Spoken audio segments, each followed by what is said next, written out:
ಓಂ ಭೂಂ ಭುವಃ ಸ್ವಃ. Okay, ತಸ್ಸವಿತುರೇಣ್ಯಂ ಭರ್ಗೋ Devasya ಧೀಮಹಿ ಧಿಯೋ ಯೋ ನ ಪ್ರಚೋದಯಾತ್. ಈ ಸೃಷ್ಟಿಯಲ್ಲಿ ಗಾಯತ್ರಿ ಮಂತ್ರಕ್ಕಿಂತ ದೊಡ್ಡ ಮಂತ್ರವಿಲ್ಲ. ಓಕೆ, ಓಂ ನೋಡಿ, ಓಂ ಭೂರ್ಭುವಃ ಸ್ವಃ ತಸ್ಸವಿತುರೇಣ್ಯಂ ಭರ್ಗೋ ದೇವಸ್ಯ ಧೀಮಹಿ ಧಿಯೋ ಯೋ ನ ಪ್ರಚೋದಯಾತ್.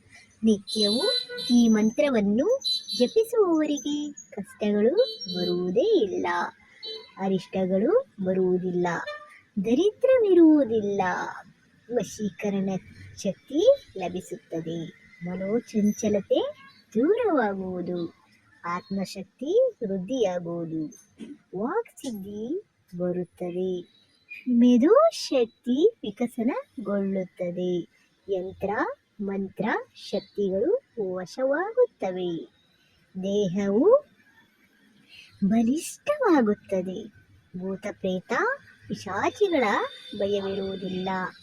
ಇದು ಕೆಲವರು ಬ್ರಾಹ್ಮಣಸು ಮತ್ತು ಜನಿವಾರ ಹಾಕ್ಕೊಂಡಿರ್ತಾರಲ್ಲ, ಸೊ ಅವರು ಇದು ಜಾಸ್ತಿ ಯೂಸ್ ಮಾಡ್ತಾರೆ. ಸೊ ಅವರಿಗೆ ನೀವು ನೋಡಿರ್ಬೋದು, ಅಂಥವ್ರು ಸಕ್ಸಸ್ಫುಲ್ ಆಗಿರೋದು ಉಂಟು. ನೀವು ಕಾಣಿರ್ಬೋದು, ಏನು ಈ ಥರ ಇದ್ದಾರಲ್ಲಪ್ಪ ನೀವು ಅಂದ್ಕೊಂಡಿರ್ಬೋದು.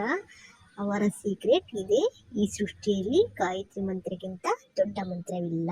ಇದು ಜನಿವಾರ ಮತ್ತು ಮೂಂಜಿ ಉಪನಯನ ಮಾಡಿದವರು ಇದು ಕಂಟಿನ್ಯೂ ಆಗಿ ಸಂಧ್ಯಾ ವಂದನೆ ಮಾಡಿ ಸಂಧ್ಯಾ ವಂದನೆ ಮಾಡುವಾಗ ಹೇಳುವಂತಹ ಮಂತ್ರವಿದು. ಓಕೆ, ಇದು ತುಂಬ ಶಕ್ತಿಯುತವಾಗಿರುತ್ತದೆ. ನಿಜ ಹೇಳಬೇಕಂದ್ರೆ ಇದು ಮಂತ್ರವನ್ನು ಡೈಲಿ ಹೇಳಲೇಬೇಕು. ಯಾರು ಈ ರೂಢಿಯಲ್ಲಿ ಇಟ್ಕೊಂಡಿರ್ತಾರೋ ಅವರು ಸಕ್ಸಸ್ಫುಲ್ ಖಂಡಿತವಾಗಿ. ಓಕೆ, ಸಿಗುತ್ತೆ ಪ್ರತಿಫಲ. ಓಕೆನಾ? ಅಷ್ಟೊಂದು ಪವರ್ಫುಲ್ಲಾದ ಶಕ್ತಿ ಅಂತ ನಾನು ಹೇಳಲಿಕ್ಕೆ ಇಷ್ಟಪಡ್ತೇನೆ. ಓಕೆ, ಮತ್ತೊಂದು ವಿಡಿಯೋದೊಂದಿಗೆ ಸಿಗೋಣ. ಅಲ್ಲಿ ತನಕ ಬಾಯ್ ಬಾಯ್, ಟೇಕ್ ಕೇರ್.